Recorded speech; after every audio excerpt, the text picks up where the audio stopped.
자, 최근에 이재명이가 언론사들에게 전쟁을 선포하면서 화를 내고 있습니다. 자, 민주당 경선에서 언론들은 손을 떼라며 길길이 날뛰고 있는 그런 상황인데, 자, 이재명이가 왜 이렇게 화를 내고 있냐면은 최근 뉴스에서 성남시 대장동의 부동산 개발 사업과 관련해서 수많은 논란과 의혹이 지금 제기되고 있기 때문입니다.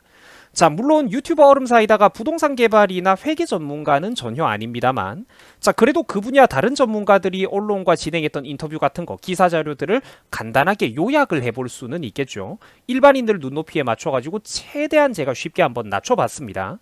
자, 그래가지고 성남시 대장동 개발 사업을 간단하게 요약하자면은, 당시 성남시장이 누구냐? 바로 이재명이었습니다. 이재명은 지금은 경기도지사를 맡고 있죠. 처음에는 개발 수익금을 이 양반이 공영으로 환수하겠다라고 했습니다. 자, 그런데 처음 내걸었던 슬로건과 나중에 실제 일이 진행됐던 경과와 추이가 달랐다라는 거죠. 처음에는 공영으로 환수하겠다고 해놓고 나중에는 실제로는 바지 사장을 하나 앞세워놓고 화천대유라고 하는 이상한 회사를 하나 만들어가지고 몇 명밖에 안 되는 그런 관련자들이, 주주들이 수천억 원이 넘어가는 어마어마한 이득을 챙긴 그런 사건입니다.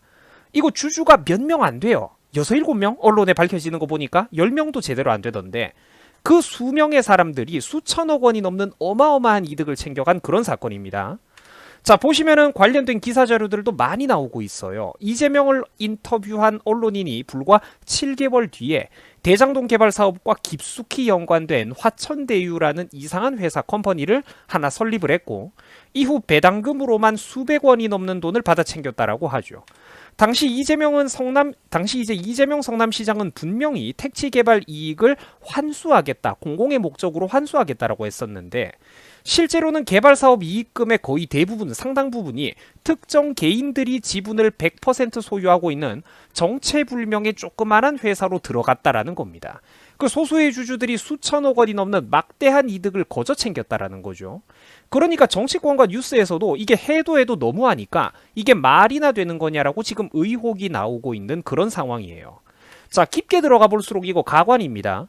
화천대유는 단 1% 정도에 불과한 지분만으로 성남시 대장동 개발 사업에 관련된 거의 모든 부동산 사업의 권한 전반을 좌우했다라고 하죠. 또한 단돈 5천만 원만 출자를 해놓고 1,700억 원이 넘는 순이익을 거둬들이는 등, 이거는 진짜 세계적인 주식 투자자인 워렌 버핏도 울고 갈 만한 상상을 초월하는 돈 뻥튀기입니다. 이것도 이재명의 대장동 개발 사업에서 나온 수많은 의혹들 중 하나에 불과하다라는 것이죠. 심지어 초기 자본금 대비 수천 배가 넘는 금액으로 1조 5천억대의 개발 사업 전체와 관련됐다는 얘기도 지금 심심찮게 나오고 있어요. 심지어 심사한 지 하루 만에 경력도 제대로 없던 조그만한 회사가 우선 협상 대상자로 떡하니 선정되지를 않나. 사업해보신 분들은 알겠지만 그 진짜 사업해보시는 분들 입장에서는 정말로 꿈만 같고 부러운, 하지만 현실에서는 연줄과 빽이 없으면 절대로 불가능한 그런 흐름이 지금 아주 많이 이 대장동 부동산 개발 사업에서 나타나고 있습니다. 자, 이재명이가 화를 내는 것도 바로 이런 것 때문이에요. 본인의 약점, 영린을 건들고 있거든요. 본인이 성남시장 시절에 그 엮인 불편한 뉴스들이 갑자기 지금 크게 나오고 있으니까 취재하고 보도하는 거는 어디까지나 언론사들의 자유인데, 지금 이거를 언론사들에게 손을 떼라고 대놓고 협박을 하고 있는 상황입니다. 이런 사람이 만약에 나중에 집권을 하면은 대한민국 언론과 국민 여러분들 표현의 자유 어떻게 될 것 같습니까? 끝납니다, 여러분. 대한민국 국민들 제발 정신 좀 차리세요. 끝장납니다, 진짜. 심지어 박영수 전 특검과 송영길 대표까지 거론이 되는 등, 이거는 이미 이재명 게이트의 수준을 넘어서서 민주당 전체의 게이트가 아니냐라는 비판과 의혹까지 나오고 있는 상황입니다. 자, 이쯤에서 시청자 여러분들의 생각은 어떻습니까? 우리 중간 정리를 한번 해보고 넘어갑시다. 자, 분명히 지금 이상한 구석이 매우 많이 나오고 있죠. 말도 안 되는 것들이 많이 벌어지고 있어요. 심지어 화천대유의 주주 중에 한 사람은 단돈 8,700만 원을 투자해가지고 1,000억 원이 넘는 돈을 벌어갔다라고 합니다, 여러분. 1,000배도 넘죠. 1억이 안 되니까. 8,700을 넣어가지고 1,000억 원이 넘는 돈을 벌었대요. 여러분, 이게 상식적으로 뭐 안에서 연결고리 없는 외부인이 순수하게 어떤 투자 실력이라든지 그런 것만 가지고 가능한 일이라고 생각을 합니까? 1,000배가 넘는 투자 수익이요? 무슨 카지노에서 잭팟 터뜨렸습니까? 근데 여기에 관한 자료를 요구하니까 공개 못한다, 자료 못 준다 이러고 있습니다. 자신 있으면 모든 거를 떳떳하게 밝히고 오히려 역공을 취해도 모자란 판에 뭐가 그렇게 무섭고 찔려가지고 숨기고 있는 걸까요? 정황을 보면은 이상한 게 한두 가지가 아니라는 거 여러분들도 느껴질 겁니다. 당당한 사람 같으면은 모든 걸 떳떳하게 공개해가지고 반박을 해버리지 숨기고 은폐하지 않아요. 그리고 화천대유의 사업자 선정은 놀랍게도 수의계약이었다라고 합니다. 참고로 수의계약이라는 게 뭐냐면은 원래 정부나 지자체와 관련된 그런 공공성 사업들은 그 입찰 방식이 일단 적어도 형식적으로는 공개 경쟁, 이제 공개 경쟁 입찰 방식이 원칙입니다. 왜 그러냐면은 누군가에게만 관급 사업을 담당하는 이 땅 짚고 헤엄치는 특혜를 부당하게 주지 못하도록 하려고 이제 이런 시스템이 있는 거예요. 원래는 그러니까 공개 경쟁 입찰하는 게 공공사업에서 원칙입니다. 자, 그런데 지금 언급되고 있는 이 수의계약은 완전히 다른 거예요. 사실상 임의로 권력자가 사업자를 자기 마음대로 선정하고 하사하는 거를 말합니다. 당연히 그 사업과 이제 그 사람과 각종 도시개발 사업 과정에서 막대한 이익을 거머쥐는 게 마음만 먹는다면 가능해진다라는 거죠.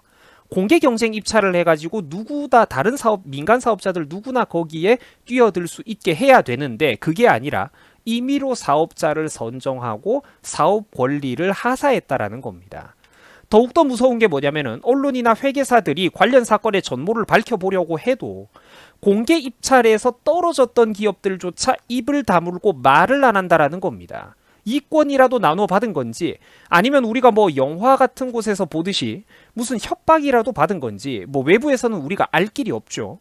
이렇다 보니까 전문 회계사들도 해도 진짜 너무한다, 허술한 부분이 너무 많다고 아무데나 푹 찔러보면은 푹푹 빈틈이 쑥쑥 다 들어간다라고 경악하고 있는 상황입니다. 이상하죠 여러분들?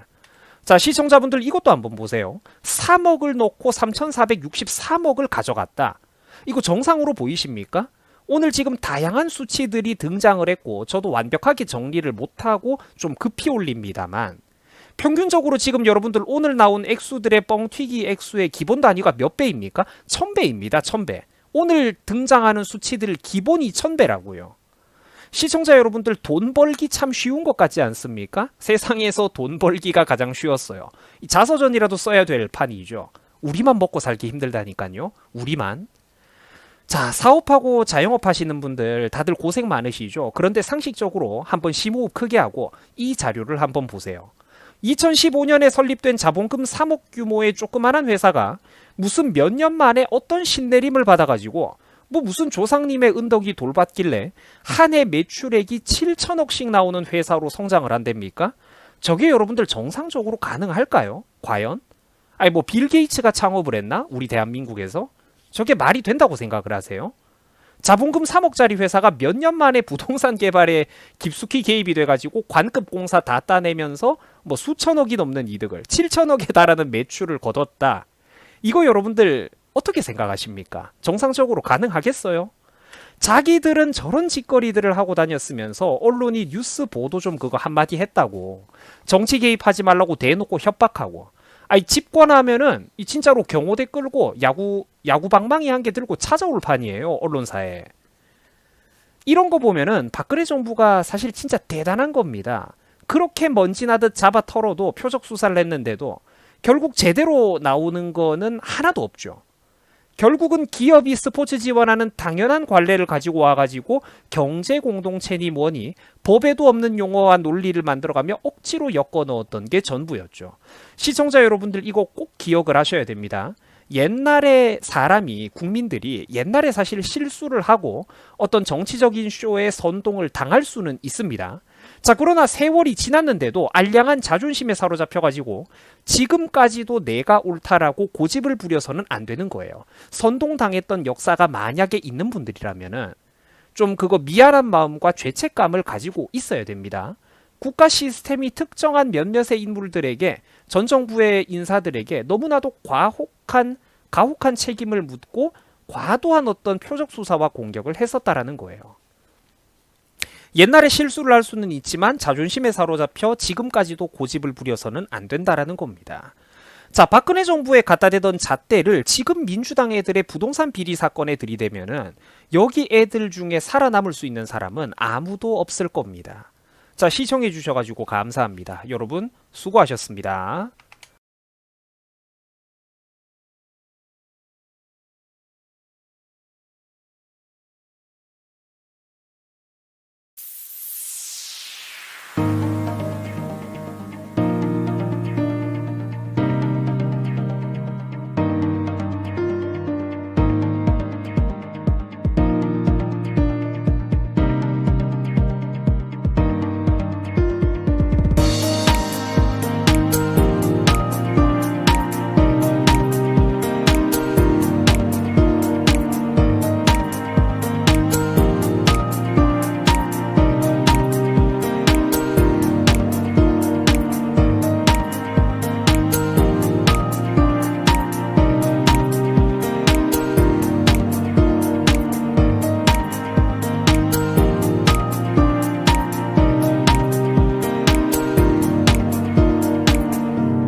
반갑습니다. 송재준입니다. 오늘 저는 이재명 후보에 대한 이야기를 해보도록 하겠습니다.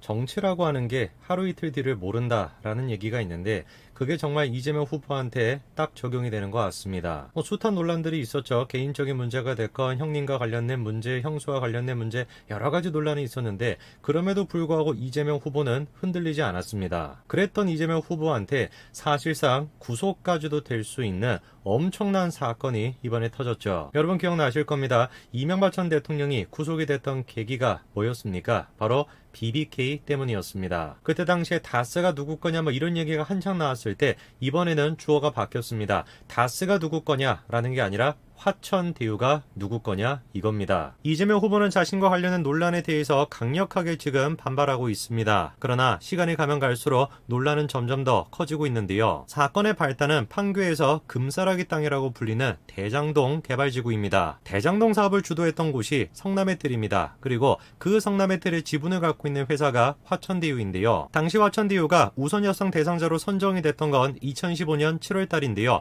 놀랍게도 화천대유가 설립됐던 날짜는 그로부터 5개월 전이었습니다. 그리고 그렇게 선정이 됐기 때문에 화천대유는 성남의뜰에 5천만 원을 출자해서 3년의 시간 동안 배당금 577억을 받게 되는데요. 이거는 전체 배당금 5,900억의 1% 정도였습니다. 자, 그런데 여기서 우리가 질문 한 가지를 해봐야 됩니다. 화천대유는 성남의뜰의 지분 1%가 있어서 500억 가까이를 받아갔습니다. 그런데 성남의뜰의 지분 50%를 갖고 있는 곳이 있죠. 거기가 바로 성남도시개발공사입니다. 그런데 어떻게 된 것인지 50%의 지분을 갖고 있는 성남도시개발공사는 1,830억을 배당받았습니다. 사실상 지분을 1% 가지고 있는 화천대유에 비해 가지고 큰 금액을 배당받지 못한 것인데요. 이유가 뭔지를 보니까 계약이 원래 그렇게 되어 있었습니다. 성남도시개발공사는 누적 배당금이 1,822억이 될 때까지 1순위로 배당을 받았던 것이고 그렇게 주고 난 뒤에 남은 이익금은 모두 보통주에 배당하게 되어 있었던 거죠. 자, 그러니까 성남시 도시개발공사가 아무리 지분을 50%를 가지고 있었다라고 할지라도 배당받을 수 있는 금액은 한계가 있었던 것입니다. 1,800억 정도 고까지만 받을 수 있었던 것이고 그거를 제외한 나머지 이제 배당금은 우선협상 대상자들한테 지분에 맞춰가지고 배당이 됐던 것이죠. 것이죠. 그렇게 해가지고 SK증권이 6%의 지분을 가지고 있어서 3,460억을 배당받게 됩니다. 어쨌거나 저쨌거나 배당은 일단 계약대로 이루어진 거니까 법적인 문제는 없어 보입니다. 그런데 알고 보니까 SK증권이 놀라운 반전이 있었습니다. 알고 보니까 SK증권은 특정 금전 신탁으로 참여를 했던 것인데요. 고객이 금융기관에 돈을 맡기면서 특정 기업의 주식이나 기업 어음, 회사채 등을 구입해달라고 지정하는 거, 그게 바로 특정 금전 신탁입니다. 그러니까 겉으로 봤을 때는 SK증권이 참여한 것처럼 보이지만 실제로는 SK증권이 실소유주가 아니라 SK증권에 야 여기 화천대유에다가 돈을 좀 넣어줘 라고 요구를 했었던 다른 개인 투자자들, 이 사람들이 실소유자였던 거죠. 놀랍게도 그러면 그 사람이 누구냐? 화천대유의 지분 100%를 가지고 있는 A씨, 그 A씨의 지인들이었습니다. 결론적으로 A씨와 관련된 사람들이 4천억이 넘는 배당금을 나눠 갖는 구조였던 것이죠. 근데 여기서 우리가 한 가지 생각해 봐야 되는 게 있습니다. 왜 도대체 A씨의 지인 7명은 그냥 자기들이 직접 투자를 하지 않고 특정 금전 신탁을 통해서 SK를 통해서 투자를 했던 것일까요? 개인이 그런 식으로 특정 금전 신탁을 하게 되면 수수료만 내야 되는 것인데 자기들이 직접 투자하면 훨씬 더 많은 이익을 볼 수 있지 않겠습니까? 그거에 대해서 김경률 회계사가 다음과 같이 분석합니다. 자기들이 직접 투자하게 된다면 자신들의 신원이 공개가 될 수 있기 때문이라는 겁니다. 한마디로 이게 블라인드 신탁이었던 것이죠. 그래서 성남의회도 그 존재를 몰랐다는 겁니다. 실제로 지금 일각에서는 성남도시개발공사에서 이 사람들의 신원을 의도적으로 감추고 있다, 이런 지금 지적까지도 나오고 있는 상황입니다. 현재 지금 공개가 되어 있는 당시의 회의록을 좀 보시면은요, 위원장이 계속해가지고 SK증권에 대해 가지고 질문하는데 그거에 대해서 성남도시개발공사 관계자는 이 자리에서 말씀을 드리는 게 맞지 않다, 이런 식으로 답변을 회피합니다. 거기에다가 화천대유의 대표 이모 씨가 송영길 대표의 지인이라는 사실이 밝혀지면서 이 문제가 지금 정치권 전체로 퍼지고 있는 상황이죠. 논란의 중심에 있는 이재명 후보는 이 문제에 대해서 적극적으로 지금 해명하고 있습니다. 그런데 그 해명의 내용이 설득력이 좀 떨어집니다. 이재명이 이렇게 지금 얘기하죠. 화천대유가 위험 부담을 100% 진 것인데 수익이 뭐가 많냐 이거예요. 아니 그 사업 자체가 1조 5천억짜리 사업인데 뭐가 그렇게 수익이 많은 것이냐, 자기들이 위험 부담을 100%한 거니까 그 정도 배당금을 받아갈 수 있는 것이다, 이렇게 얘기합니다. 정당한 노력에 대한 대가다, 성과다 라고 지금 얘기하고 있는 겁니다. 그런데 희한하게도 이재명 후보의 이런 식의 입장을 똑같이 보이고 있는 사람이 있으니 화천대유의 지분 100%를 가지고 있는 A씨가 뭐라고 합니까? 이재명 후보와 마찬가지로 리스크를 부담한 대가라는 겁니다. 지금에 와서 보면은 부동산 가격이 올랐고 분양도 잘 되고 있지만 지금의 잣대로 사업 초기에 들어간 투자금이 별 것이 아니다라고 봐서는 안 된다라는 거죠.